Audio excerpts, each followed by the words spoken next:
was a nice summer day. My 5-year-old son James was playing outside in the backyard of our suburban home. James has always been a quiet boy. He plays by himself mostly. He never had many friends, but he's always had a wild imagination. I was in the kitchen feeding our dog Fido when I heard what sounded like James talking to someone in the backyard. I'm not sure who it was. He could be talking to. Could he have made a friend? Being a single dad, it's hard for me to always keep an eye on my son, so I decided to go outside and check. When I went to the backyard, I was a bit confused because James was the only person back there. Was he talking to himself? I could have sworn I heard another voice. "James, it's time to come inside," I called out to him. He came inside, sat down at the kitchen table. It was about lunchtime, so I decided to make him a turkey sandwich. "James, who are you talking to out there, buddy?" I asked. James looked up for a moment. "I was playing with my new friend, Daddy," he said, smiling. I poured him some milk and continued to pry, as any good father would. "Well, does your friend have a name? Why don't you ask him to have lunch with us?" I asked. James stared at me for a moment before replying. "His name is Laughing Duck." I was a bit taken back by what he had said. "Oh, that's a strange name. What does your friend look like?" I asked, a bit confused. "He's a clown. He has long hair and a big swirly cone nose. He's got long arms and baggy pants with stripy socks. And he's always smiling." I realized my son was talking about an imaginary friend. I suppose it is normal for a kid his age to have an imaginary friend, especially when he has no real kids to play with. It's probably just a phase. The rest of the day went by as per usual, and it was starting to get late, so I put James to bed. I tucked him in, gave him a kiss, and made sure to turn on his nightlight before I closed the door. I was pretty tired myself, so I decided to go to bed not long after. I had an awful nightmare. It was dark and I was in some kind of run-down amusement park. I was scared, running through endless fields of empty tents, broken down rides and abandoned game huts. The whole place had a horrible look to it.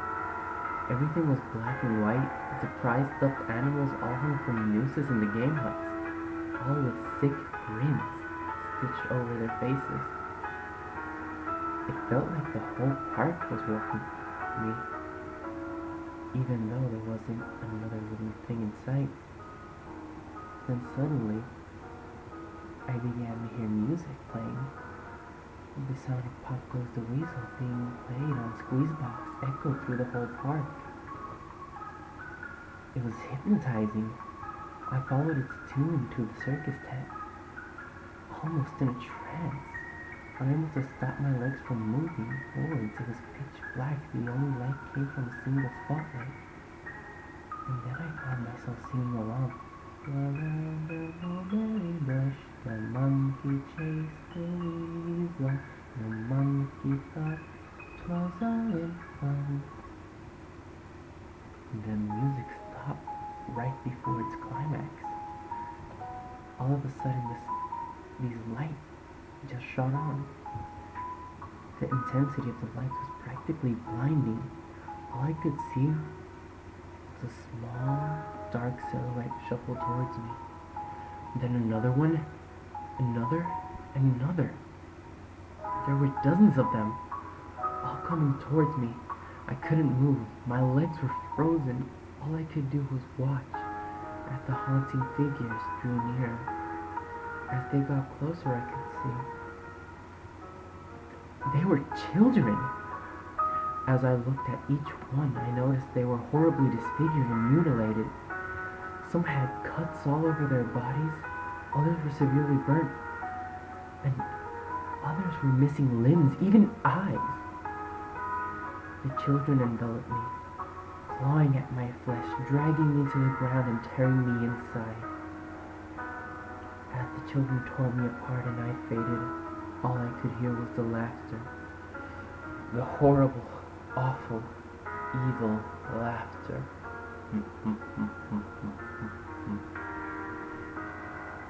I woke up the next morning in a cold sweat. After taking a few deep breaths, I looked over and saw that James's action figures were positioned facing me on my nightstand. I sighed. James had probably woken up early and put these here. I gathered up the toys and made my way to James's room. However, when I opened the door, James was still asleep. I shrugged it off, placed the toys back in his toy box, and headed out to the living room. A little while later, James woke up, and I made him his breakfast. He was quiet and seemed a bit groggy. Perhaps he didn't sleep well either. I decided to ask him about the toys. James, kiddo, did you put toys in Daddy's room this morning? His eyes shot up at me for a moment, then quickly glanced back down at his ceiling. Laughing Jack did it. I rolled my eyes and responded, well, you tell Laughing Jack to keep the toys in your room. James nodded and finished up his breakfast. Then he decided to go play in the backyard. I went to relax on the living room sofa, and I started to doze off. Because I woke up a couple hours later. Shit. I need to go check on James. I was a bit worried. It had been over 2 hours and I haven't checked on him. I stepped out into the backyard, but James was nowhere to be found. I was getting nervous, so I called out to him. James, where are you? James! Just then I heard a giggle come from the front yard. I rushed through the gate, around to the front of the house. James was sitting on the sidewalk. I breathed a sigh of relief and walked towards him. James, how many times have I told you to stay in the backyard? James? What are you eating? James reached into his pocket and pulled out a handful of colorful hard candies. This made me nervous. James, who gave you that candy? James just stared at me, not speaking. James, please tell Daddy who gave you that candy. James hung his head down and said, Laughing Jack gave it to me. My heart sunk. I kneeled down to look him in the eye. James, I've had enough of this damn Laughing Jack thing. He's not real. Now this is very serious, and I need to know where you got that candy. I could see my son's eyes tear up. But Daddy, Laughing Jack did give me the candy. I closed my eyes and took a deep breath. James had never lied to me before. What he's telling me is impossible. I make him spit out the candy and throw the rest away. James appears to be fine. Maybe I'm just overreacting after all. He could have gotten it from Tom or Linda next door, or Mr. Walker down the street. Either way, I'm going to have to keep a closer eye on James. That night, I put James to bed as usual, and I decided to go to bed early myself. Suddenly, I was woken up by a loud bang coming from the kitchen. I sprung out of bed and hurried downstairs. When I got to the kitchen, I was horrified. Everything on the counters had been thrown on the floor. And our dog Fido hung dead from the light pictures. His stomach was cut open and stuffed with candy, the same type that James was eating earlier that day. My shock was quick, broken by a sharp scream from James's room, followed by loud crashes. I quickly grabbed the knife from the drawer and moved up the stairs with the speed only a father whose child is in danger could have. I burst through the door and flipped on the lights. Everything in the room was knocked over and tossed on the floor. My poor son in his bed, shaking in fear, a pool of urine staining the sheets. I scooped my child up and ran out of the house and went next door to Tom and Linda's house. Luckily, they were still awake. They let me use their phone and I called the police. It didn't take them long to arrive, and I explained what had happened. They looked at me as if I were crazy. They searched my house, but all they found was a dead dog and 2 thrashed rooms. The officer told me that someone had probably gotten into the house and done this right before making a quick escape when they heard me coming up the stairs. I knew that wasn't true. All the doors were locked, and none of the windows were open. Whatever was in my house didn't fucking come from inside.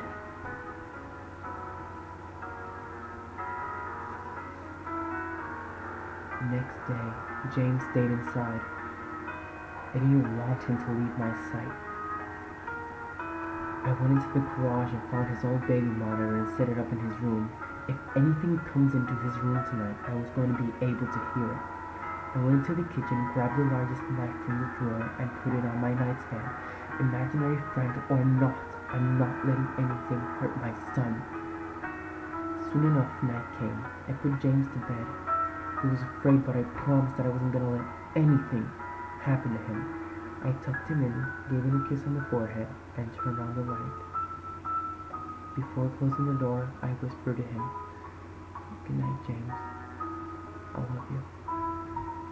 I tried to stay up as long as I could, but a few hours later, I felt myself drifting off. My son would be safe for the night, and I needed to sleep. Just as I lay my head on the pillow, I heard a soft noise coming from the baby monitor. At first it sounded like interference, like the kind of radio would make. Then it turned into a soft moan. Was James asleep yet? Then I heard it. The laugh from my nightmare. That horrible laugh. I sprung up from bed and grabbed the knife from under my pillow. I rushed over to James's room and creaked the door open. I tried the light switch, but it wouldn't come on. I took a step in, and I could feel the warm, thick liquid on my feet. Suddenly James's nightlight came on, and I could see the absolute horror laying in front of me. James's body was nailed up from the wall. Nails piercing his hands and feet. His chest was cut wide open and his organs hung down to the floor. His eyes and tongue had been removed along with most of his teeth. I was disgusted. I could hardly believe that that was my baby boy. Then I heard it again. The soft, desperate moan. James was still alive. My baby. My poor baby in so much pain, barely clinging to life. I ran across the room and vomited on the floor, but my sickness was interrupted by a horrible cackle coming from behind me. I spun around, still wiping bile from my mouth. Then out of the shadows emerged the fiend responsible for all this horror. Laughing Jack. His ghost-white skin and matted black hair hung down to his shoulders. He had piercing red eyes surrounded by dark, black rings. His twisted smile revealed a row of sharp, jagged teeth, and his skin didn't even look like skin at all. It almost looked like rubber or plastic. He wore a patchy black and white clown outfit with striped sleeves and socks. His body itself was grotesque. His long arms dangled down past his waist. The way he was poised made him look like a rag doll. He let out a sickening laugh, as if to let me know that he was pleased with my reaction to his work. He then turned around slowly in front of James and began to laugh even more at the horrific sight he had laid out. That was enough to shake me from my terror. I snapped, "Get the fuck away from my son, you bastard!" I rushed at the monster, raising the knife above my head and stabbed down at him. But as soon as the knife touched him, he disappeared in a cloud of black smoke.